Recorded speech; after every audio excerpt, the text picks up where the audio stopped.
इतने पहले से ही बायस्ड हैं तो फिर सुनने का तो कोई लॉजिक नहीं बनता। फिर भी मुझे पता है कि आपके आंसर्स गलत होंगे, लेकिन अगर अगर किसी ने सही जवाब दे दिए तो ये किसी करिश्मे से कम नहीं होगी, ठीक है। सो मैं देखूंगा कि आपको हीट का कितना फील है, ठीक है। जिसको हीट की सही फील है वो इसका सही जानकारी दे सकता है। याद है ना क्वेश्चन क्या था? मेरा क्वेश्चन ये था कि अगर कोई सी वेरिएबल हीट कैपेसिटी है, ठीक है, मतलब अगर कोई सी जो heat specific heat capacity temperature पे डिपेंड करे, फिर से सुने मेरे सवाल को, अगर कोई सी टेम्परेचर पे डिपेंड करे तो बताइए लिमिट्स किस में लेना चाहिए? टेम्परेचर की जो लिमिट लोगे वो डिग्री सेंटीग्रेड में लेनी चाहिए या डिग्री केल्विन में, सॉरी केल्विन में। क्लियर? यही मेरा सवाल है और मुझे लगता है आप लोगों ने सोच लिया होगा, ठीक है। तो खैर चलो, इस सवाल का जवाब हम लोग लास्ट में ढूंढेंगे और ये सवाल का जवाब मैं आपको दूंगा एक बहुत ही जबरदस्त ये में। लेकिन अभी फिलहाल मैं आपकी जानकारी के लिए बताता हूं, आप लिमिट्स किस में रखेंगे? क्या किसी के पास कोई आइडिया है? लिमिट्स किस में रखेंगे? फटाक से ऑप्शन में लिखिए। नहीं, गलत जवाब, ठीक है। मैं बताऊंगा। आप केल्विन तो यूनिवर्सल है, केल्विन यूनिवर्सल है, तो ऐसा सुनो, आपको रखना है लिमिट्स सेल्सियस में, ठीक है।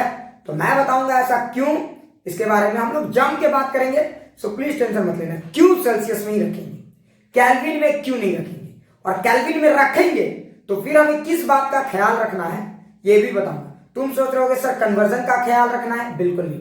ख्याल हमें एक बड़े खास चीज का रखना है, ठीक है। तो ये टॉपिक को हम लोग डिस्कस करेंगे जब हम लोग बात करेंगे इंथैल्पी। मजा आ जाएगा, एकदम मजा आ जाएगा। So please don't take tension, panic नहीं होना है, क्योंकि इस बार मैंने सोचा है कि थर्मोडायनेमिक्स थोड़ा सा अलग तरीके से डील किया जाए, बिजनेस के पॉइंट ऑफ व्यू से नहीं। मतलब बच्चा इतना फील कर ले कि जब भी सोचे तो मतलब कुछ दिखे, है ना, मतलब इमेजिनेशन डेवलप हो, इस लेवल की फीलिंग आनी चाहिए। बहुत लाजवाब इसके आंसर्स है, ठीक है। तो मैं इस पर भी बहस करूंगा, लेकिन अभी फिलहाल तो चलो खैर अब कहानी शुरू करते हैं। आज की जो हमारी पार्ट है, जो हम लोग अभी डिस्कस करने वाले हैं, वो है हमारा वाटर इक्विवेलेंट, ठीक है। तो अभी हमारा फिलहाल जो टॉपिक है वो वाटर इक्विवेलेंट है, तो तुम भी लिख सकते हो topics water equivalents, clear, water equivalent. अब तुम्हारे दिमाग में एक सवाल आ रहा होगा कि सर वाटर इक्विवेलेंट क्या होता है, ठीक है। तो चलो इसको समझने के लिए हम पहले एक प्रैक्टिकल एग्जांपल का सहारा लेते हैं, उसके बाद इधर आएंगे, ठीक है ना, उसके बाद इधर आएंगे। अच्छा जरा सोचो, फील करना, मान लो, फील करना आपको मजा आ जाएगा। So please don't take tension. मान लो कि कोई एक चुड़ैल है, मतलब लड़की, कुछ लोग बोलेंगे सर ये गलत बात। मान लो कोई एक लड़की है, कुछ लोग बोलेंगे सर ये लड़की कम, चीटी ज्यादा लग रहा है ना। मान लो कोई लड़की है और वो सपोज करो डाइटिंग करती है, सिर्फ 3 रोटी खाती है। सिर्फ कितना रोटी खाती है? 3 रोटी। तो एक लड़की की कैपेसिटी कितनी है? 3 रोटी है, समझो। और एक लड़का है, समझ रहा है ना, मोटू। जरा फील करेंगे, ये हमारा लड़का है मोटू, ठीक है। ये बेटा खाता है 5 रोटी। जरा समझने की कोशिश करें। तो एक बात बताइए, यहां पे जो लड़की, जरा ध्यान से सुनिए, यहां पे जो लड़की 3 रोटी खा रही है, यहां पे ये लड़का कितना खा रहा है? 5 रोटी। तो क्या ये लड़की और ये लड़के को आप खाने के मामले में सेम बोल सकते हो? बिल्कुल नहीं, सेम तो नहीं बोल सकते।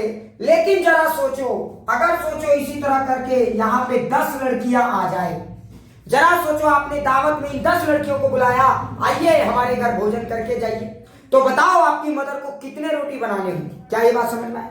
तो आपकी मदर को बनाने होंगे 30 रोटी। क्या ये बात समझ में आए? तो आपकी मदर के द्वारा जो एफर्ट जनरेट किया गया वो 30 रोटी का। अच्छा एक बात बताइए, आप 10 लड़कियों को खाने पे बुलाइए, या फिर 10 लड़कियों को खाने पे बुलाइए, या फिर कितने लड़कों को हम खाने पे बुलाएं कि मदर का एफर्ट रोटी बनाने में सेम रह जाए? समझ गए होंगे, समझ गए होंगे। मतलब आपको कितने लड़कों को बुलाना है? 6, है ना।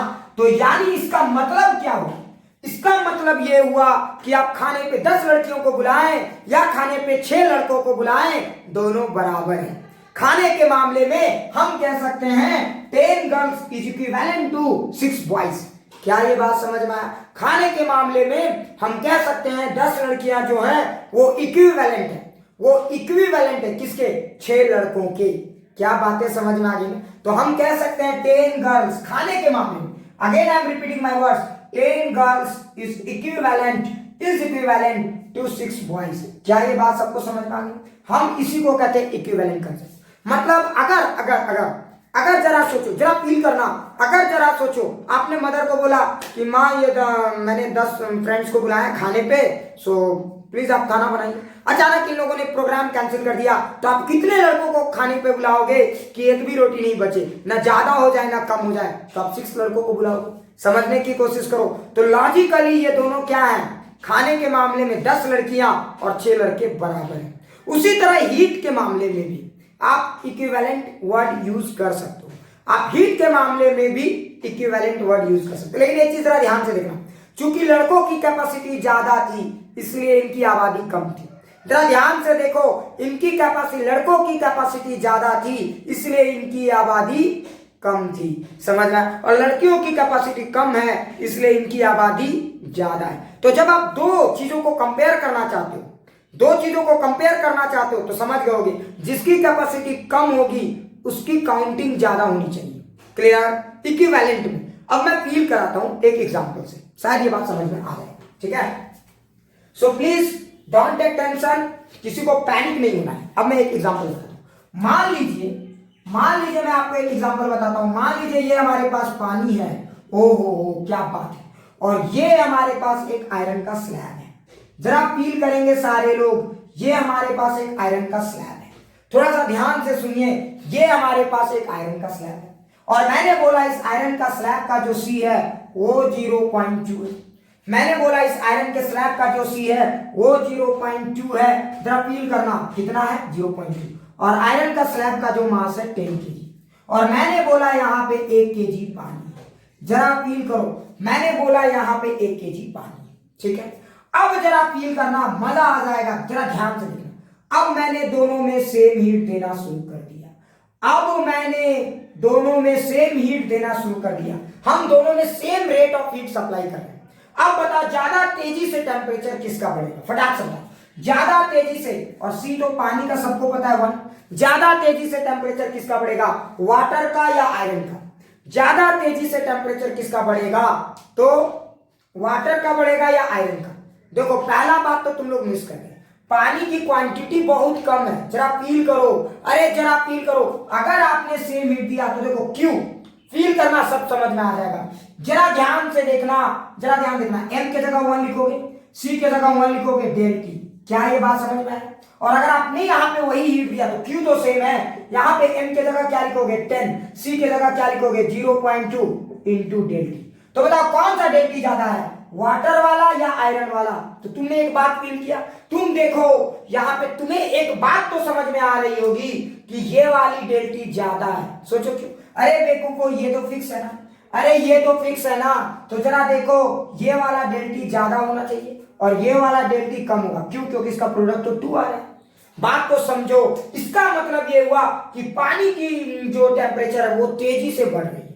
तो कुछ लोग बोलेंगे कि सर इसकी कैपेसिटी तो ज्यादा है तो इसकी टेम्परेचर तेजी से कैसे बढ़ रही है? अरे बेवकूफ, कैपेसिटी ज्यादा है, ये मैं मानता हूं, ये मैं भी मानता हूं, लेकिन इसका टेम्परेचर तेजी से बढ़ने का कारण है इसकी क्वांटिटी, इसकी मास बहुत कम है। क्या बातें समझ पाए? आप एक चीज याद रखें, दोनों के बीच में तब आप आसानी से कंपेयर कर सकते हो जब दोनों की क्वांटिटी सेम होती। हम कहते हैं 10 kg पानी 10 kg आयरन, तब आप आसानी से कहते सर पानी की कैपेसिटी ज्यादा है इसलिए इसकी टेम्परेचर कम राइज करेगी। लेकिन जरा ध्यान से सुनना, सिर्फ सी इंपॉर्टेंट नहीं है किसी भी चीज के टेम्परेचर को राइज करने के लिए, इंपॉर्टेंट ये भी है कि उसका आपने मास कितना लिया है। क्या ये बात समझ में? तो अगर आप यहाँ पे देखोगे पानी की टेम्परेचर बम के बढ़ रही है। क्यों भाई? इतनी कम आबादी इनकी है, पानी की जो क्वांटिटी है इतनी कम है कि आप सी यहाँ पे ये नहीं कर पा रहे, डोमिनेट नहीं कर पा रहे। समझो, तो सी को यहाँ पे फेल करने के लिए जिम्मेदार है पानी का मास। तो बता अब मैं क्या करूं? मैं चाहता हूं कि अगर दोनों में, फील करना मजा आ जाएगा, मैं चाहता हूं कि दोनों में सेम तेजी से टेम्परेचर बढ़े।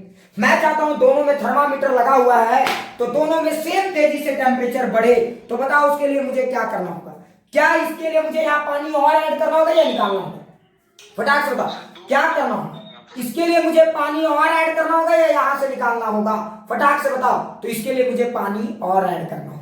करेंगे कि नहीं करेंगे? मान लो हमने 1 kg पानी और ऐड कर दिया, मान लो ये हो गया 2 kg, हमने 1 kg पानी और ऐड कर दिया। वाह क्या बात है। अब बताओ ज्यादा तेजी से किसका टेम्परेचर बढ़ेगा? अब बताओ ज्यादा तेजी से किसका टेम्परेचर बढ़ेगा? अब बोलो। तो अब देखो यहाँ मास की जगह 2, अब देखो इसका भी प्रोडक्ट 2 आ रहा है, इसका भी प्रोडक्ट 2 आ रहा है। अब दोनों का टेम्परेचर सेम रेट से बढ़ रहा है। ओहो, अब जरा ध्यान से देखो, अब दोनों की टेम्परेचर सेम रेट से बढ़ रही है। क्या बातें फील आ गई? क्या बातें फील आ गई? हम इसका मतलब ये कह सकते हैं, जरा फील करना, रट्टा मत मारना। हम इसका मतलब ये कह सकते हैं कि लॉजिकली आप 2 kg पानी गर्म करो या 10 kg आयरन गर्म करो, बात सेम है, क्योंकि दोनों में सेम टेम्परेचर, सेम तेजी से टेम्परेचर बढ़ रहा है। तो 2 kg पानी समझ में आ रहा है ना, और 10 kg आयरन सेम है। तो अगर किसी ने पूछा कि 10 kg आयरन का वाटर इक्विवेलेंट कितना है, 10 kg आयरन को गर्म करो और कितना kg पानी गर्म करो, बाकिया एक है, बात सेम है, कोई फर्क नहीं पड़ता। तब आप कहोगे कि 10 kg of iron is equivalent to 2 kg of water. तो हम यहाँ पे जो वाटर की जो मास है that is equivalent to 10 kg of water is said to be water equivalent. समझ में आया? Of iron. समझ में आया? तो किसी ने पूछा 10 kg ऑफ आयरन का वाटर इक्विवेलेंट कितना है, तो 2 kg। समझ में आया कि नहीं आया? क्या ये बातें फील आ गई? क्या ये बातें फील आ गई? एकदम अच्छे से समझ में आ गया? अच्छा, समझ में आया कि नहीं आया? तो मतलब आप 10 kg आयरन लो, 10 kg आयरन लो या फिर 2 kg पानी लो, बात एक है। हम यहां पे कह सकते हैं कि 2 kg of water is equivalent to 10 kg of iron. समझ में आ रहा है ना? अभी मैं इस पे और भी चर्चा करूंगा, so please don't take tension. अच्छा, तुम्हारे दिमाग में एक और सवाल आएगा कि सर पानी, कम क्वांटिटी का पानी ही इक्विवेलेंट कैसे हो गया? 10 kg का आयरन और 2 kg का पानी इक्विवेलेंट, ऐसा कैसे? जरा सोचो, क्योंकि पानी की कैपेसिटी ज्यादा थी, इसलिए पानी का कम मास आयरन के इक्विवेलेंट हो गया है। क्या ये बात सबको समझ में आया? क्या ये बात सबको समझ? ठीक है। जानते हो, अपने बच्चों के चलते मुझे बहुत सारी चीजें थोड़ा सा ऑन करके बताना पड़ता है। देखो, तुम इसको डायरेक्ट भी कर सकते थे। अच्छा, एक बात बताओ, हीट कैपेसिटी के मामले में आयरन का देखो हीट कैपेसिटी कितना, 5 टाइम कम है ना। जरा फील करो, आयरन की हीट कैपेसिटी 5 टाइम कम है। जरा ध्यान से देखो, आयरन की हीट कैपेसिटी 5 टाइम कम है। देखो, सी को डायरेक्ट देख के भी आप डायरेक्ट बता सकते हो, अगर आयरन की हीट कैपेसिटी 5 टाइम कम है तो आयरन का मास 5 टाइम ज्यादा चाहिए। ऐसे भी आप कंपेयर कर सकते हो। क्या बातें समझ में आ गई? क्या बातें समझ में आ गई? अच्छे से समझ में आ गया मैं क्या कहना चाहता हूं? देखो, आयरन की हीट कैपेसिटी क्या है, 5 टाइम कम है। जरा फील करो, आयरन की हीट कैपेसिटी 5 टाइम कम है, इसलिए आयरन का मास 5 टाइम ज्यादा चाहिए, मतलब एम। अच्छा, एक बात बताओ, क्यू सेम रखना चाहते हो? प्लीज रट्टा मत मारना, फील करो, क्यू सेम रखना चाहते हो और दोनों में सेम टेम्परेचर बढ़ना है, क्योंकि अगर हम दोनों को हीट दिए और दोनों में सेम टेम्परेचर बढ़ रहा है तो हम कहेंगे ये और ये बराबर है। तो बता, अगर ये सेम है, ये सेम है, तो बेटा एम और सी का प्रोडक्ट सेम होना चाहिए। तो जिसकी सी ज्यादा होगी उसकी एम कम होगी। इसलिए आयरन, देखो, अब कुछ लोग ऐसा भी सवाल पूछ सकते हो कि सर आयरन इक्विवेलेंट की, पहला बात की आयरन का सी, सॉरी ये वाटर इक्विवेलेंट क्यों? तो याद रखना, वाटर का सी 1 होता है। इससे कैलकुलेशन ना बहुत आसान हो जाता है, देखना अभी मजा आ जाएगा। सो प्लीज एक दो छोटे मोटे गेम समझते हैं, ठीक है? चलो, अब हम लोग इसका थोड़ा सा डेरिवेशन करने की कोशिश करते हैं, डेरिवेशन, ताकि आपको पूरा फील आ जाए, पूरा फील आ जाए, ठीक है? मजा आ जाएगा, दिखाता हूं मैं आपको, ठीक है? मान लो कि मैंने कोई मास लिया, फील करो, मान लो मैंने कोई मास लिया, ठीक है, और उसका स्पेसिफिक कैपेसिटी है सी। अगर किसी ने पूछा कि इस मास का वाटर इक्विवेलेंट क्या है, अगर किसी ने पूछा कि इस मास की वाटर इक्विवेलेंट क्या है, अब आप क्या करोगे? तो आप क्या करोगे, मान लो कि आपने W अमाउंट ऑफ वाटर ले लिया।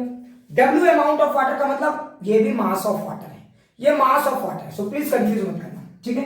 W अमाउंट ऑफ वाटर, इसका सिंबलिक नोटेशन होता है W, ठीक है? W मतलब एक तरह का मास ऑफ वाटर है, याद रखिए, ठीक है? तो हमने W अमाउंट ऑफ वाटर ले लिया। अब हम ये देखना चाहते हैं, अच्छा बताओ, अगर ये वाला पूरा बॉडी और ये वाला पूरा बॉडी सेम है, तो इसका मतलब ये हुआ कि हम जितना हीट यहां देंगे, अगर दोनों में सेम हीट देंगे तो बता, दोनों में डेल्टी सेम होना चाहिए कि अलग होना चाहिए? एक बात बता, दोनों में डेल्टी सेम होना चाहिए कि अलग होना चाहिए? फटाक से बताओ। तो दोनों में डेल्टी सेम या अलग, अगर ये इसके बराबर है, समझ में आया? वाटर इक्विवेलेंट है। अगर आपने W kg पानी लिया और ये बराबर है, तो दोनों का डेल्टी सेम या अलग? फटाफट कमेंट करो भाई, इस सब में पीछे मत रहो, ठीक है। सेम होना चाहिए। अच्छा, अगर दोनों का डेल्टी सेम होना चाहिए तो हम कहेंगे कि दोनों में हीट तो सेम है, तो यहां पे क्या लिखेंगे एम सी डेल्टी, और यहां पे क्या लिखेंगे एम के जगह डब्ल्यू, सी के जगह क्या लिखेंगे 1 इंटू डेल्टी। देखो फायदा क्या है, सी के जगह 1 हो गया ना, जरा ध्यान से देखो, सी के जगह क्या हो गया हमारा 1। देखो फायदा क्या है, डेल्टी डेल्टी कैंसिल, सी के जगह तो 1 है, तो डब्ल्यू इज इक्वल टू क्या आ गया हमारा एम सी। ये हमारा डायरेक्ट फॉर्मूला हो गया। मतलब अगर किसी भी बॉडी का वाटर इक्विवेलेंट निकालना चाहते हो, तुम्हें कुछ नहीं करना है, उसका उस बॉडी का मास और सीधा मल्टीप्लाई कर दो, वही उसका वाटर इक्विवेलेंट है। फील आया, वही उसका वाटर इक्विवेलेंट है। अब तुम लोग सर बच कैसे गए, क्योंकि बेटा रेशियो से भी तुम करते तो एक रेशियो में तो 1 है ना। ध्यान से देखो आर्यन कितना मजेदार बात है, एक रेशियो कितनी है 1 है। क्या समझ में आया, क्या समझ में आया, अच्छे से समझ में आ गया, पूरा फील आया मैं क्यों कर रहा हूं, वाटर इक्विवेलेंट को क्यों यूज किया गया। लेकिन एक चीज हमेशा याद रखना, वाटर इक्विवेलेंट पूरी तरह से फील आ गया सबको, क्या पूरी तरह से फील आ गया, अच्छे से समझ में आ गया। तो वाटर इक्विवेलेंट का फॉर्मूला होता है एमसी, अभी मैं बात करूंगा, बिल्कुल टेंशन नहीं लेना। तो वाटर इक्विवेलेंट का फॉर्मूला होगा MC, where M is the mass of the body, M क्या होगा मास ऑफ द बॉडी, ठीक है, and C is specific heat capacity of the body, ठीक है। अभी थोड़ी देर पहले याद करो मैंने आयरन का बात किया था, याद करो आयरन की सी थी 0.2 और आयरन मैंने कितना लिया था 10 केजी का। सो देखो 10 इंटू 0.2 कर दो तो ये हो जाएगा 2 केजी। क्या समझ में आया। So what is the water equivalent of 10 KG of iron, तो 2 केजी ऑफ वाटर, समझ में आया। तो water equivalent of 10 KG of iron है 2 केजी पानी के बराबर। समझ में आया कि नहीं आया। हाँ एक सेकंड, ठीक है। हाँ तो चलो एक हम लोग सवाल करते हैं वाटर इक्विवेलेंट पे, ठीक है, एकदम बेसिक सवाल, और हर कोई पूरा फॉर्मूले के साथ बनाएगा, लॉजिक के साथ बनाएगा, मतलब आपकी फील आनी चाहिए। चलिए देखिए सवाल क्या, जरा ध्यान से सुनिए, एकदम बेसिक सवाल, ठीक है। जितना बेसिक करेंगे ना आपका कंसेप्ट उतना क्लियर होगा, याद रखेंगे जितना बेसिक करेंगे। सवाल नंबर 1, जरा ध्यान से सुनो। सवाल यह है कि मेरे पास 6 केजी आयरन है, ठीक है, और मान लो इसका सी दिया गया है 0.3। एक चीज याद रखेंगे, ये सी फिक्स नहीं होता, ये सब डेटा दिया रहता है, ठीक है। मैंने मान लो ले लिया कि सी की वैल्यू 0.3, ठीक है, ये हो गया मेरा आयरन, ठीक है। तो और तो बताओ 6 केजी आयरन कितना केजी कॉपर के इक्विवेलेंट है और कितना केजी वाटर के इक्विवेलेंट है। 6 केजी ऑफ आयरन कितना केजी कॉपर के इक्विवेलेंट है और 6 केजी ऑफ आयरन कितना केजी वाटर के इक्विवेलेंट है। यहां पे है ये 0.4 और यहां पे जो सी है 1 है। फटाफट बताइए। चलिए सवाल सबको समझ में आ गया। अगर मैंने 6 केजी आयरन लिया जिसका सी है 0.3, तो आपको बताना है कितना KG of copper 6 KG of iron की इक्विवेलेंट है, कितना केजी ऑफ आयरन या कितना KG of water 6 KG of iron की इक्विवेलेंट है। चलिए फटाक से बताइए सवाल को, ट्राई कीजिए।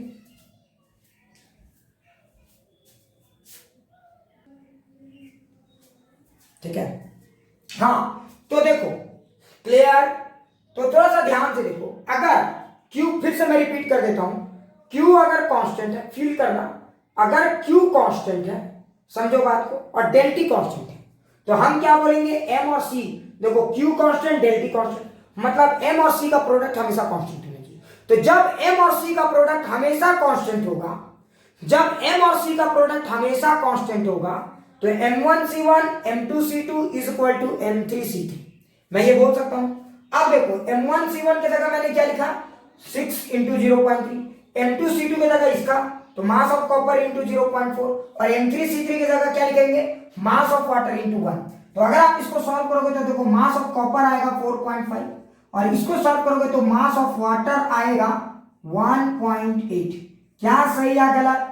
मतलब आप 6 केजी आयरन लो या फिर 4.5 केजी ऑफ कॉपर लो या फिर 1.8 केजी ऑफ वाटर लो, ये सब के सब एक ही चीज है, ये सब के सब एक ही चीज है from heat point of view. क्या समझ में आया। मतलब इतना आयरन को गर्म करना, इतना कॉपर को गर्म करना और इतना पानी को गर्म करना हीट के मामले में एक जैसा महसूस होगा। क्लियर। इसका डेल्टी टेम्परेचर राइज करना चाहो या इसका डेल्टी टेम्परेचर राइज करना चाहो या इसका, सब में सेम अमाउंट ऑफ हीट लगेगा। तो हम कह सकते हैं कि सब के सब एक है। क्या सबको पूरी तरह से फील आ गया वाटर इक्विवेलेंट। क्या सबको पूरी तरह से फील आ गया? तो देखो ये वाटर इक्विवेलेंट है। तो अगर कोई पूछेगा 6 केजी आयरन का वाटर इक्विवेलेंट तो 1.8 केजी, किसी ने पूछा 4.5 केजी कॉपर का वाटर इक्विवेलेंट तो 1.8 केजी। लेकिन अगर किसी ने उल्टा करके पूछ दिया, अच्छा बताओ 6 केजी आयरन का कॉपर इक्विवेलेंट कितना है, तब क्या लिखोगे? 6 केजी आयरन का कॉपर इक्विवेलेंट कितना है, तब आप क्या लिखोगे? कोई ऐसे भी तो पूछ सकता है। क्यों पूछेगा सिर्फ वाटर इक्विवेलेंट? पूछेगा 6 केजी आयरन कितने केजी कॉपर के इक्विवेलेंट है, what is copper equivalent of 6 KG of iron, तो इसका आंसर लिखोगे 4.5 केजी। क्या पूरा फील आ गया एकदम अच्छे से? क्या पूरा फील आ गया सबको? एक बार ये सर लिखिए, पूरा फील आ गया वाटर इक्विवेलेंट का कंसेप्ट अच्छे से समझ में आ गया? चलो अगर ये चीज समझ में आ गया, अब एक तो न्यूमेरिकल हम लोग ट्राई करेंगे तो आपको पूरा गेम समझ में आ जाएगा। अब आप डायरेक्ट फॉर्मूले का यूज कर सकते हो, कोई दिक्कत नहीं है। अब आप डायरेक्ट फॉर्मूले का यूज कर सकते हो, कोई दिक्कत नहीं। क्वेश्चन नंबर 2, थोड़ा सा ध्यान दो। मेरे पास एक कढ़ाई है, फील करना, मेरे पास एक कढ़ाई है और इस कढ़ाई का मास जरा समझो, ये कढ़ाई समझ लो ना आयरन का बना हुआ है, कढ़ाई का आयरन का बना हुआ है। तो आयरन का जो मास है, ठीक है, कढ़ाई आयरन का बना हुआ है, उसमें कुछ पानी है। इस कढ़ाई में 4 केजी पानी है, जरा फील करना, इस कढ़ाई में 4 केजी पानी है और ये कढ़ाई का जो मास है, मास ऑफ आयरन, ठीक है, वो है आपका 2 kg. Mass of iron is 2 kg and C की वैल्यू है 0.4। तो बताइए इस पूरे सिस्टम की वाटर इक्विवेलेंट कितना है? पहला सवाल, question number 1, find water equivalent of whole system. Find water equivalent of whole system, of whole system. क्या ये बात सबको समझ में आया? Find water equivalent of whole system, पूरे सिस्टम की, कढ़ाई और पानी का मिला के, समझ में आ रहा है? कढ़ाई और पानी को मिला के कितना केजी पानी के बराबर है, पहला। दूसरा सवाल, अगर मैं डेल्टी राइज करना चाहता हूं 20 डिग्री सेंटीग्रेड, मैं चाहता हूं कि इसकी डेल्टी 20 डिग्री सेंटीग्रेड राइज कर दी जाए, तो कितने हीट की जरूरत पड़ेगी? चलिए इन दोनों सवालों के जवाब दीजिए फटाफट, आराम से सॉल्व करो, कोई हौच-पौच नहीं करेंगे, ठीक है। मैं चाहता हूं इसका टेम्परेचर 20 डिग्री सेंटीग्रेड राइज करना, तो कितने अमाउंट ऑफ हीट की जरूरत पड़ेगी? चलिए सारे लोग सोचिए।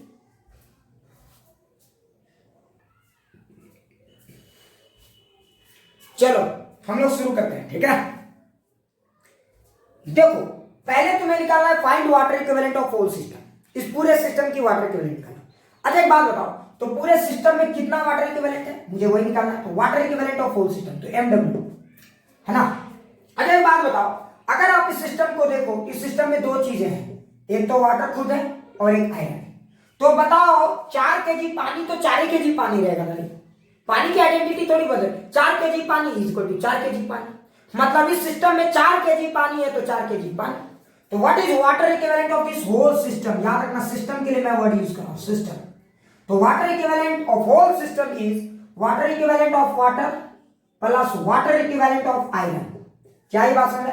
अरे वाटर तो वाटर है तो 4, what is water equivalent of iron, तो देखो 2 केजी का कढ़ाई तो 2 केजी इंटू 0.4, याद है MC, सीधा प्रोडक्ट कर देना। वाटर इक्विवेलेंट में यही तो खासियत है, M1C1 is equal to M2C2, याद आ रहा है ना।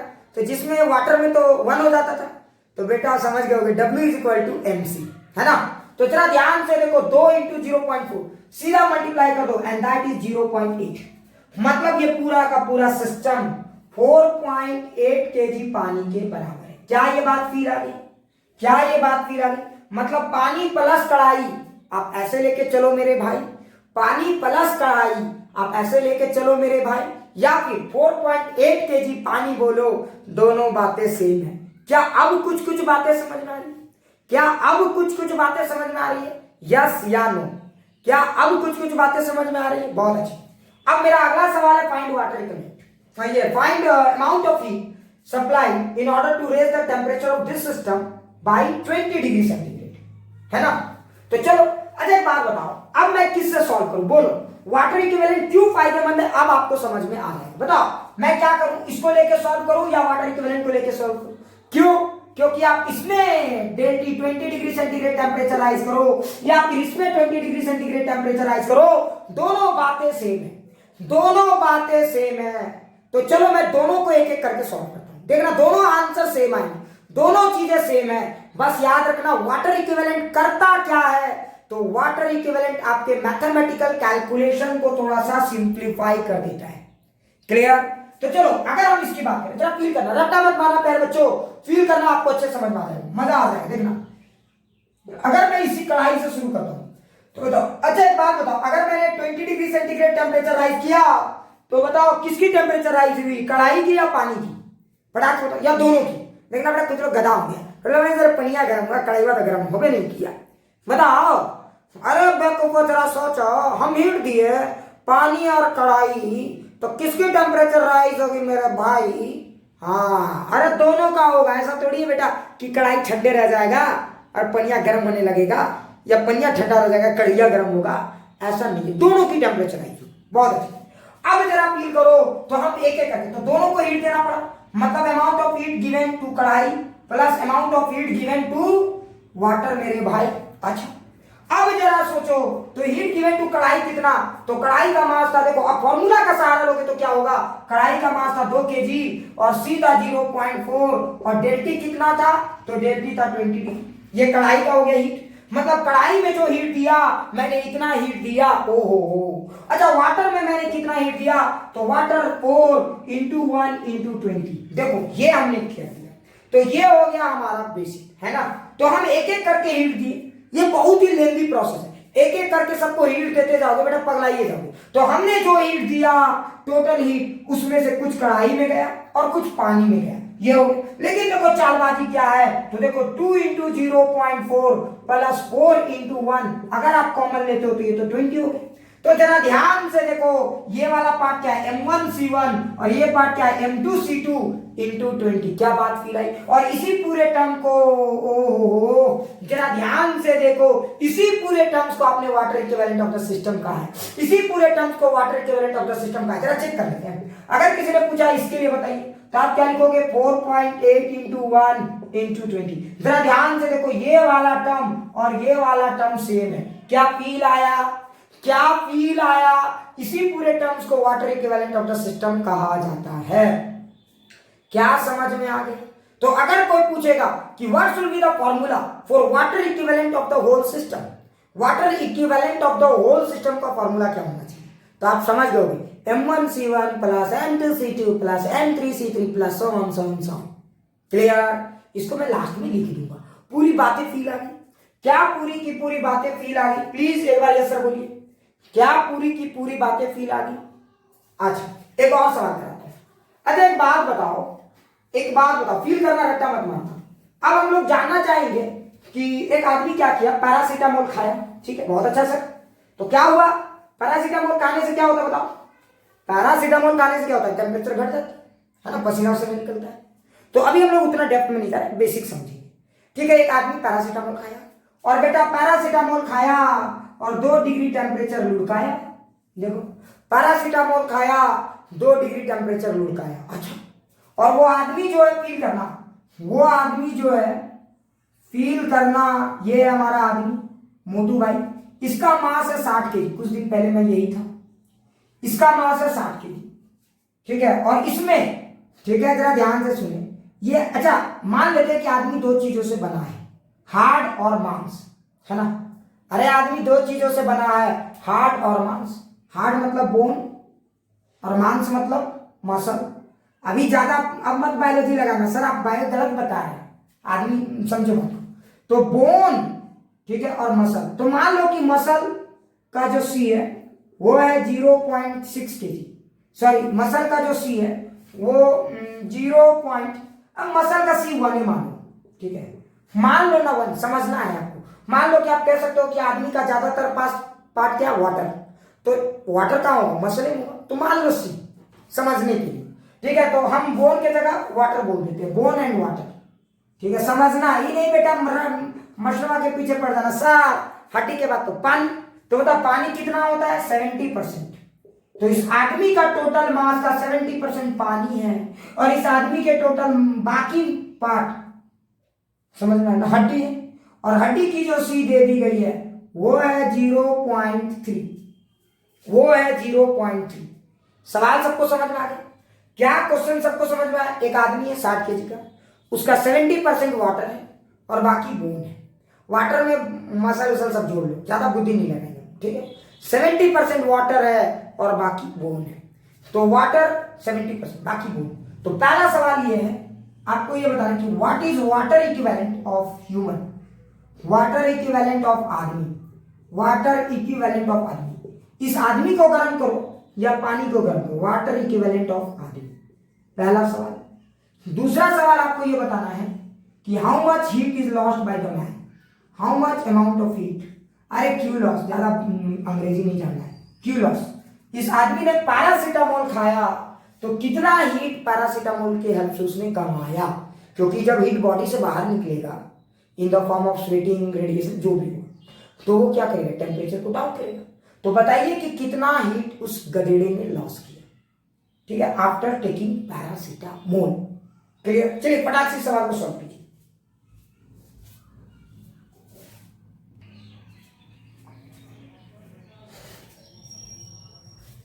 क्या सबका आंसर आ गया? शिवम, शिवम आंसर आया? तो देखो पहले इस आदमी का वाटर इक्विवेलेंट है ना। तो एक बात बताइए, आदमी दो चीजों से बना है, हार्ड और मांस। तो बताओ मांस कितना है? 70%। तो 60 इंटू 70%, यह आ जाएगा 42 kg। मतलब आदमी 42 kg वाटर है और आदमी 42 kg पानी है, और बोन कितना है? 0.3। सॉरी, बोन का मास, तो बाकी तो बचा 18 kg, ये बोन है। तो what is water equivalent of human? तो वाटर इक्विवेलेंट ऑफ दिस गधेड़ा इज हाउ मच? तो 42 kg पानी, तो पानी है, प्लस अच्छा 18 kg बोन, कितना kg पानी के बराबर है? तो 18 kg बोन कितना kg पानी के बराबर है? तो 18 इंटू 0.3, सो दैट इज 5.4, है ना। So this is water equivalent. तो ये आ जाएगा 47.4 kg। क्या ये बात समझ में आया? So what is water equivalent of this man? 47.4 kg। समझ में आया? तो इस आदमी का जो वाटर इक्विवेलेंट है वो 47.4 kg का है। क्लियर? मतलब इस आदमी को गर्म करो या 47.4 kg पानी गर्म करो, बात बराबर है। लेकिन यह आदमी गर्म होने नहीं जा रहा है, यह आदमी ठंडा होने जा रहा है बाय टेकिंग पैरासीटामोल। समझो बात को। अब किसी ने आपसे पूछा कि बताइए ठीक है पैरासीटामोल लिया तो कितना कैलोरी हीट लॉस किया। अभी फिलहाल जो भी हम डिस्कशन कर रहे हैं वो कैलोरी में। अब कैलोरी और जूल में क्या रिलेशनशिप है वो तो हम लोग आगे डिस्कस करेंगे एक एक करके, हम लोग हॉटपॉट नहीं करना चाहते, ठीक है। तो देखो अब उसने जो हीट लॉस किया वो क्या लिखोगे आप? MC डेल्टी। क्यों मैं लेंदी प्रोसेस अपनाऊं? मैंने वाटर इक्विवेलेंट क्या इसी दिन के लिए निकाला था? नहीं, मैं वाटर इक्विवेलेंट निकाल रहा हूं इस कंसेप्ट को सॉल्व करने के लिए आसानी से। तो 47.4 kg पानी ले लो, है ना। ये क्यू लॉस है, इतना लॉजिक तो समझ ही करोगे। तो डेल्टी निगेटिव, क्या समझ रहे हो ना, प्लस माइनस करके करें या ऐसे क्यू लिख देते हैं? तो क्यू लिख देते हैं 47.4 और सी कितना? तो 1, क्योंकि वाटर है, और डेल्टी तो -2, घटा है तो -2। तो देखो ये आ जाएगा माइनस, ये आ जाएगा 8, ये हो जाएगा 94। क्या कैलकुलेशन सही है? तो क्यू आ गया -94.8, माइनस साइन बता रहा है कि heat is lost by the system. समझ में? और अगर आप क्यू लॉस लिखते हो तो माइनस लिखने की कोई जरूरत नहीं। देखो बात को समझो, चाहे आप साइन का सहारा लो या लॉजिक का सहारा लो, बात एक है। क्लियर? तो आप जैसे करो कोई दिक्कत नहीं है। तो यानी यहां पे इस गधेड़े ने 94.8 कैलोरी, चूंकि केजी में है तो आप किलो कैलोरी लिखोगे, ठीक है। चूंकि केजी में है तो आप किलो कैलोरी लिखोगे। तो 94.8 किलो कैलोरी हीट इस भाई साहब ने लॉस किया आफ्टर टेकिंग पैरासीटामोल। क्या ये कंसेप्ट बेहतरीन तरीके से समझ में आ गया? क्या वाटर इक्विवेलेंट अब पूरी तरह से फील आ चुका है या नहीं?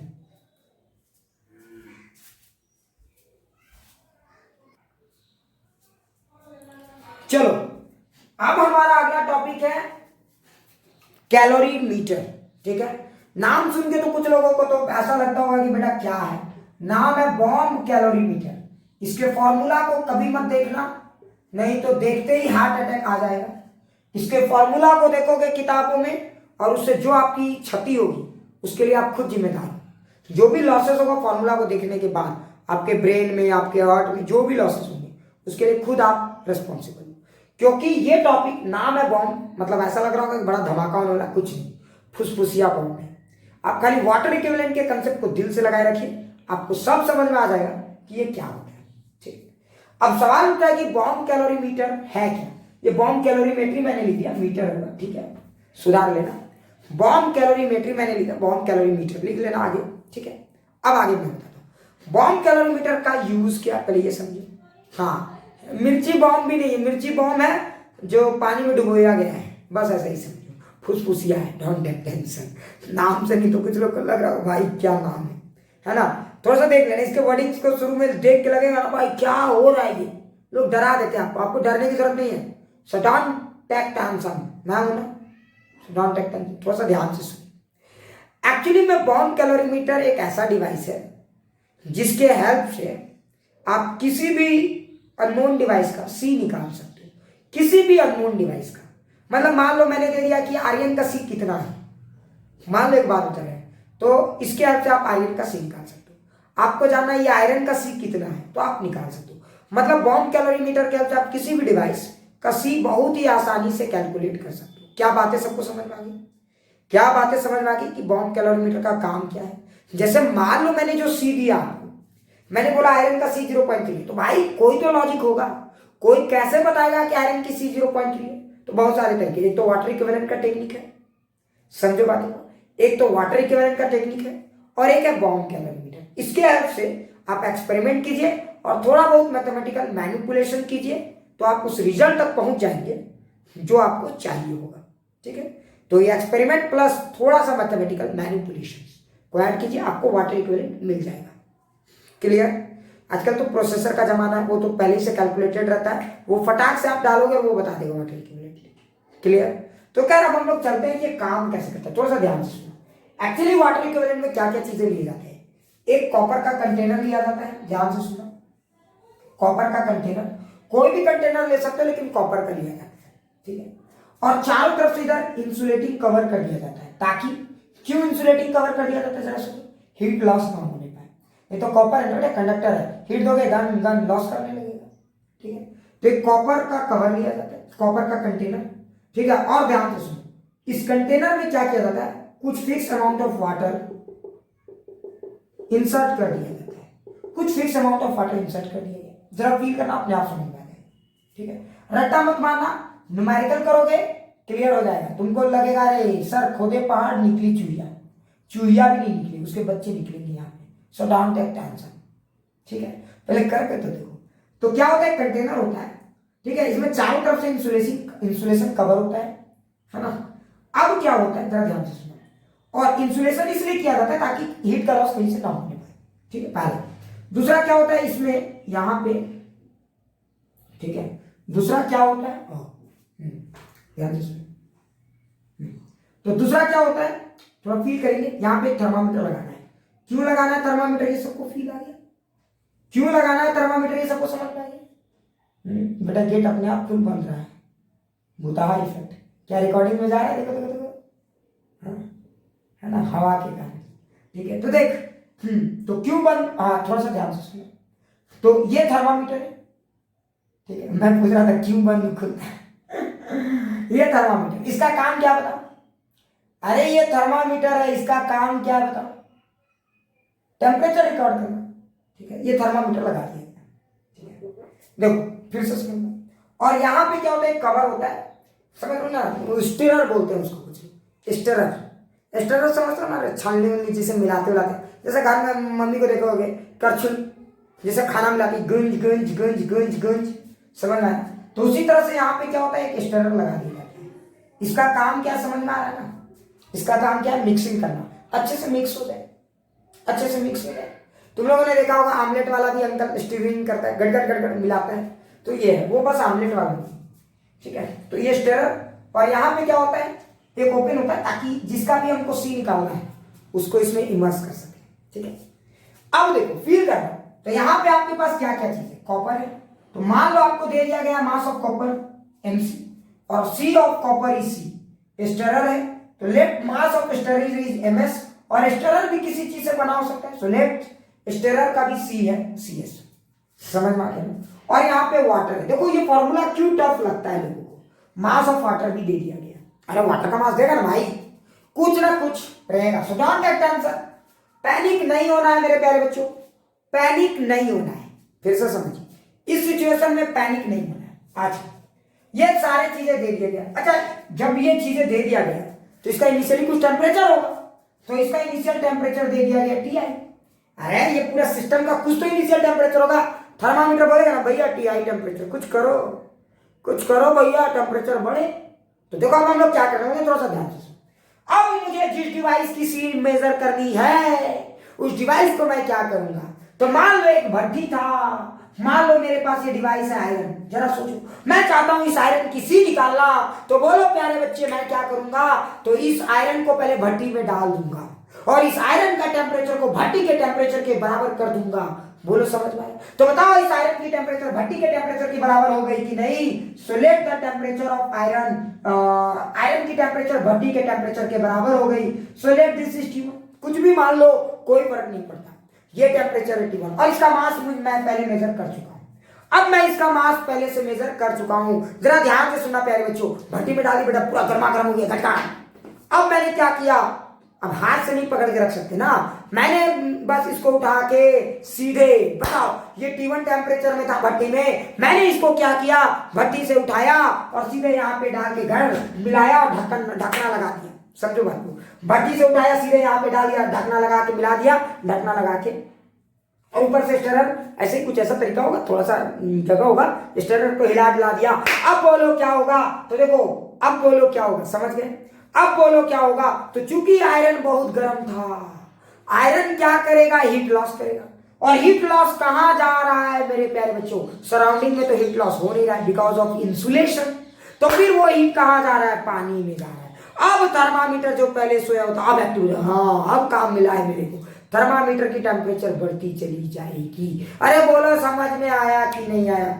थर्मामीटर की एक्टिवनेस आपको दिखने लगेगी, थर्मामीटर एक्टिव होगा और टेम्परेचर बढ़ते बढ़ते एक ऐसी टेम्परेचर आएगी जहां पे फिर से थर्मामीटर रुक जाएगी। अरे बोल समझ में आया कि नहीं आया? उस टेम्परेचर पे बोलो आयरन का टेम्परेचर और पूरे सिस्टम का टेम्परेचर सेम हो जाएगा कि नहीं? उस सिचुएशन पे पूरे आयरन की टेम्परेचर और सिस्टम की टेम्परेचर सेम हो जाएगी कि नहीं? अरे बोल समझ में आया कि नहीं आया?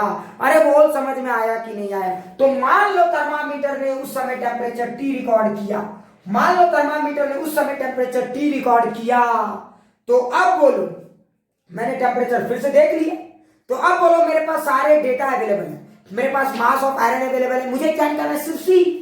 अरे मुझे क्या निकालना है, सिर्फ सी। बोलो अब ये निकालने में कोई टफ नहीं होगा। अच्छा बताओ, इसको प्रिंसिपल ऑफ कैलोरीमेट्री से सॉल्व किया जा सकता है। क्योंकि आयरन गर्म था, इसने, ये ठंडा था, आयरन ने हीट दिया, इसने लिया, so heat loss is equal to heat gain, ये तरीका आजमा लो, या Q1 plus Q2 is equal to 0, ये तरीका आजमा लो। क्या कुछ कुछ बातें समझ में आई? क्या कुछ कुछ बातें समझ में आई? क्या कुछ कुछ बातें समझ में आई? बोलो कुछ कुछ बुझाई। कुछ लोग बोलेगा मास्टरवा पगलाई। अरे बोलो फील आ गया? अरे बोलो फील आ गया? एक एक चीज क्या अच्छे से समझ में आ गया? अब सोचो, अगर आपने दो इक्वेशन का सहारा लिया, अरे फील करो, आपने दो इक्वेशन का सहारा लिया, एक इक्वेशन आपने एक इक्वेशन का सहारा लिया, तो पहले क्या दिया रहता था, सी, पहले क्या दिया रहता था, सी, और फाइनल टेम्परेचर निकालना होता था। लेकिन अब क्या दिया हुआ है, टी, और अब आपको निकालना है एक सी।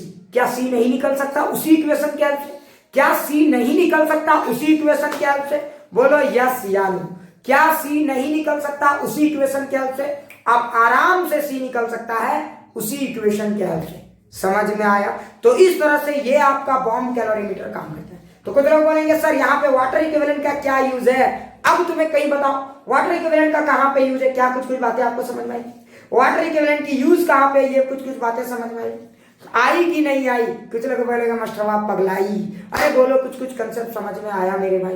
वाटर इक्विवेलेंट का यूज कहाँ कहाँ है, अब आपको कुछ कुछ बातें समझ में आ रहा है। तो इस तरह से, तो देखो यहाँ पे हमने क्या किया, हमने यहाँ पे गर्मा गर्म आयरन डाला, जिसकी टेम्परेचर पहले से पता थी, इसकी पहले से पता थी, डालने के बाद फाइनल टेम्परेचर पता चल गया।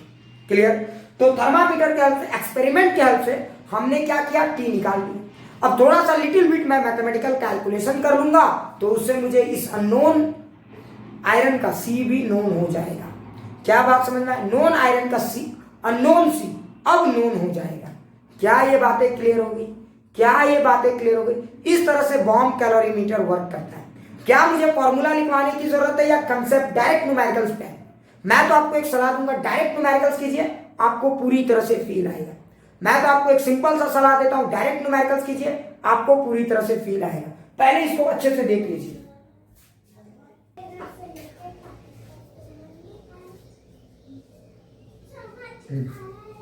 चलिए, तो एक दो सवाल अब मैं और करता हूं, ठीक है? तो चलिए एक दो सवाल मैं कराता हूं, ठीक है? तो चलो एक बहुत ही अच्छा सा सवाल कराता हूं। देखो सवाल क्या है, थोड़ा सा ध्यान दो। एक हमारे पास बॉम्ब कैलोरीमीटर है, इसमें हमारे पास जम के पानी है। वाह, क्या बात है सर, ठीक है? और यहाँ पे ये जो कॉपर है, तो मैं लिख देता हूं मास ऑफ कॉपर, मैं लिख देता हूं सारा मास, ठीक है? Material copper copper copper copper copper का जो मास है, मास और सी, ये डेटा मैं टेबल में दे देता हूं क्योंकि बार बार मैं लिखूंगा नहीं। तो देखो कॉपर मास ये सब मैंने दे दिया, ठीक है? और ध्यान से सुनेंगे सवाल। कॉपर है, स्टेरर है और वाटर है। वाटर है आपका 8 लीटर, 8 केजी, ठीक है? कॉपर है आपका 6 केजी, जिसकी वैल्यू है 0.3, और स्टेरर है आपका 1 केजी, जिसकी वैल्यू है 0.2, और वाटर की C1 होती है। जरा ध्यान से सुनिए, ठीक है? ये पूरा बॉम्ब कैलोरीमीटर का डिजाइन है। थर्मामीटर लगा हुआ है, स्टेरर लगा हुआ है, पानी वानी सब दे दिया मैंने, ध्यान से सुनिएगा। और यहां पे आपके पास एक आयरन है, ठीक है? जरा ध्यान से सुनिएगा। और ये आयरन जो है, फील करेंगे, रट्टा नहीं मारेंगे। ये आयरन का मास जो है, मास ऑफ आयरन, ये आपको दे दिया गया है 2 केजी। इसका जो सी है, सी, अरे यही तो निकालना है आपको। इसका सी मुझे नहीं पता है, इसकी सी मुझे नहीं पता है। समझ गए ना मैं क्या कहना चाहता हूं? क्लियर? तो पहले सवाल को अच्छे से देख लीजिए, सब लोग सवाल को अच्छे से देख लो। क्या सवाल सबको क्लियर हो रहे हैं ना?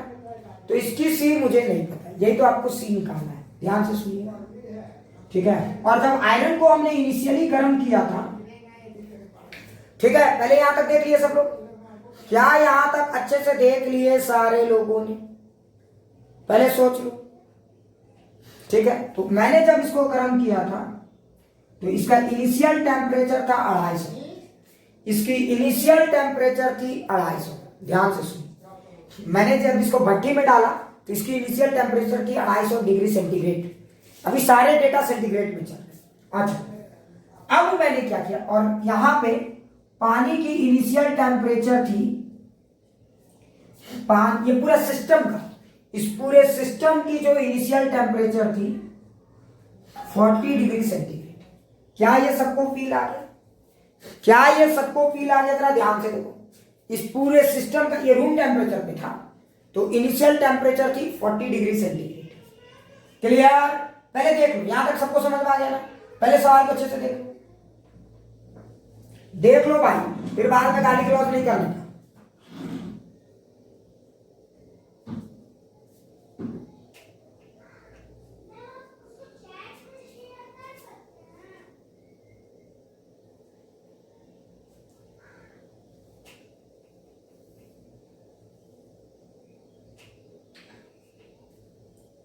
ठीक है? हाँ, सब लोगों ने देख लिया इस डेटा को? सब लोगों ने इस डेटा को देख लिया? ठीक है, क्लियर? अच्छे से समझ में आ गया सब? पूरे एक एक चीज क्लियर? देख लो, कहीं डाउट है पूछो, कहीं भी डाउट है इस डेटा में? ठीक है ना? ठीक है। जब हमने इन सारे चीजों को मिक्स किया, जैसे ही इस 250 डिग्री सेंटीग्रेड के इसको यहां पे डाला, चबा, जैसे ही मैंने यहां पे डाला, जरा फील करना, क्लियर? इसकी जो फाइनल टेम्परेचर हो गई, ठीक है, जस्ट आफ्टर इंसर्शन, वो हो गई 80 डिग्री सेंटीग्रेड। फाइनल टेम्परेचर हो गई आयरन को डालने के बाद, आयरन और पूरा मिला के फाइनल टेम्परेचर हो गया 80 डिग्री सेंटीग्रेड। तो अब आपको क्या क्या चीजें सॉल्व करना है थोड़ा सा सुनिए। पहले आपको बताना है what is water equivalent of bomb calorimeter. Water equivalent of calorimeter, water equivalent of calorimeter. पहला सवाल ये है आपका, वाटर इक्विवेलेंट ऑफ कैलोरीमीटर। और दूसरा सवाल क्या आपका, जरा ध्यान से सुनिए, ठीक है। What is C of iron, iron का सी क्या होगा। चलिए फटाक से सॉल्व कीजिए इस सवाल को और फटाक से आंसर देंगे। क्या क्वेश्चन सबको क्लियर हो गए। आपको बताना है वाटर इक्विवेलेंट ऑफ कैलोरीमीटर और what is C of iron. चलिए फटाक से सॉल्व कीजिए। हाँ ठीक है, तो यहां पे सही में इतना ज्यादा टेम्परेचर राइज आपका नहीं हो सकता, तो काम करते हैं इस डेटा को हम थोड़ा सा चेंज करते हैं, ठीक है। 40 डिग्री से 50 डिग्री पे ले जाते हैं, बस इतना हो सकता है, ठीक है। हाँ अगर इसका ज्यादा होगा तभी कम टेम्परेचर। चलो अब बताओ, ये है आपका 40, फाइनल टेम्परेचर हो गया 50 डिग्री सेंटीग्रेड। अब बताइए what is C of iron, solve कीजिए। तो वो डेटा मतलब गलत था, ठीक है, क्योंकि उतना ज्यादा नहीं हो सकता, सी की वैल्यू 1 से ज्यादा आ जाएगी, जो कि हम लोगों के हाजमे के लिए थोड़ा खराब है। बात समझो, सी की वैल्यू 1 से ज्यादा आ जाएगी तो हमारा हाजमा खराब हो जाएगा। मतलब कुछ लोग फिर सवाल जवाब कर सकते हैं। तो चलिए फटाक से सॉल्व कीजिए।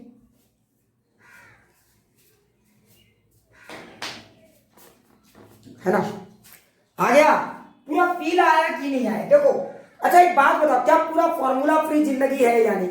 FFZ पे हम लोग काम करते हैं कि नहीं, बताओ। ये हमारा लक्ष्य, फॉर्मूला फ्री जिंदगी, ठीक है। देखो पूरा फॉर्मूला फ्री मैंने कर दिया है, कोई फॉर्मूला आपको रटना नहीं है, कुछ नहीं करना है, आपको सिर्फ सॉल्व करना है बस। पहले एक बात बताइए, वाटर इक्विवेलेंट ऑफ कैलोरीमीटर निकालना है, कुछ नहीं करना है। अच्छा बताइए इसका कर दीजिए, तो M1C1 M2C2 M3C3, तो देखिए इसका हो जाएगा 1.8, इसका हो जाएगा 0.2, और वाटर तो बेटा वाटर है, इन सबको ऐड करोगे 10 kg वाटर। मतलब ये पूरे सिस्टम को अगर आप भूल के 10 kg वाटर भी मानते हो तो बिल्कुल सही। मतलब बॉम्ब कैलोरीमीटर जो है वो 10 kg पानी के इक्विवेलेंट है। क्या फील आ गया सबको, क्या ये बातें फील आ गई। तो मैं मिटाता हूं, बहुत ज्यादा पिक्चर हेक्टिक हो गया है। तो पहला वाला आंसर आ गया होगा, है ना। अब बताओ तुम इस न्यूमेरिकल को कैसे हैंडल कर सकते हो, थोड़ा सा डेटा याद रखना। तो तुम लोग अब इसके न्यूमेरिकल को कैसे हैंडल कर सकते हो, तो जरा फील करना। मेरे पास मैं बोल सकता हूं 10 kg पानी, और 10 kg पानी, मैं उस सिस्टम को ऐसा बनाता हूं, उसकी इनिशियल टेम्परेचर कितना लिया था मैंने, 40 डिग्री सेंटीग्रेड, है ना। और मैं बोल सकता हूं मेरे पास 2 kg वाटर ये आयरन है, और उसकी इनिशियल टेम्परेचर थी 250 डिग्री सेंटीग्रेड, है ना। क्लियर। अब मैंने बोला जब आपने इन दोनों को मिक्स किया तो एक नया सिस्टम बना, तो इसकी फाइनल टेम्परेचर हो गई 50 डिग्री सेंटीग्रेड। क्या ये बात समझ में आ गई। अब आपको यहां पे क्या निकालना था, सी ऑफ आयरन। क्या ये सवाल आसान है या टफ है, ईमानदारी से बताओ, क्या ये सवाल आसान है या टफ है। बहुत आसान है। अच्छा एक बात बताओ, फील वाला फॉर्मूला यूज करें या साइन वाला, कौन सा फॉर्मूला यूज करें, फील वाला या साइन वाला। Q loss is equal to Q gain या Q1 plus Q2 is equal to 0, समझ में आ गया ना। तो Q1 plus Q2 is equal to 0, तो मान लेते हैं कुछ भी आप सॉल्व करो सब सेम आएगा, तो Q1 plus Q2 is equal to 0। तो Q1 की वैल्यू क्या, तो देखो Q1 इसके लिए लिखते हैं हीट लॉस और हीट गेन, तो M के जगह मैं लिखूंगा 10, C के जगह 1, और del T final minus initial. याद रखना जब साइन का यूज करते हो तो एकदम परफेक्ट तरीके से लिखना, बड़ा माइनस छोटा मत लिखना। फील जब लिखते हो तब बड़ा माइनस छोटा लिखो, क्योंकि फील है, साइन का कोई लॉजिक नहीं बनता। लेकिन जब आप साइन की बात करते हो तो एक एक चीज लिखना, फाइनल माइनस इनिशियल, तो 50 माइनस 40 दैट इज 10। समझ में आ गया। सो दिस इज योर, समझ में आ गया होगा, rise in temperature plus Q2, है ना। तो Q2 में क्या लिखेंगे, आयरन, तो 2 इंटू C, अरे यही तो निकालना है, डेल T। अच्छा बताओ इसका डेल T प्लस या माइनस, अरे इसकी डेल T प्लस या माइनस मेरे प्यारे बच्चों, तो इसकी डेल T माइनस, क्योंकि पहले था 250 250, बाद में हो गया 50, तो माइनस 200, तो यहां पे आप माइनस, तो माइनस साइन के कारण इधर आ गया, इंटू 200 इज इक्वल टू 0। क्या ये फील आ गया एकदम। अब देखो that is your 100 is equal to 400 C, तो C की वैल्यू कितनी आ गई, 1/4, ये व्हील के साथ मैच करता है। तो मतलब जो आयरन की जो स्पेसिफिक हीट कैपेसिटी है वो है हमारी 0.25। अब मुझे लगता है अब आपको एकदम बेहतर तरीके से समझ में आ गया होगा कि कैलोरीमेट्री के न्यूमेरिकल्स कैसे आसानी से मजे से आप हैंडल कर सकते हो। क्या ये बात सबको समझ में आ गई? एक बार सारे लोग प्लीज बताओ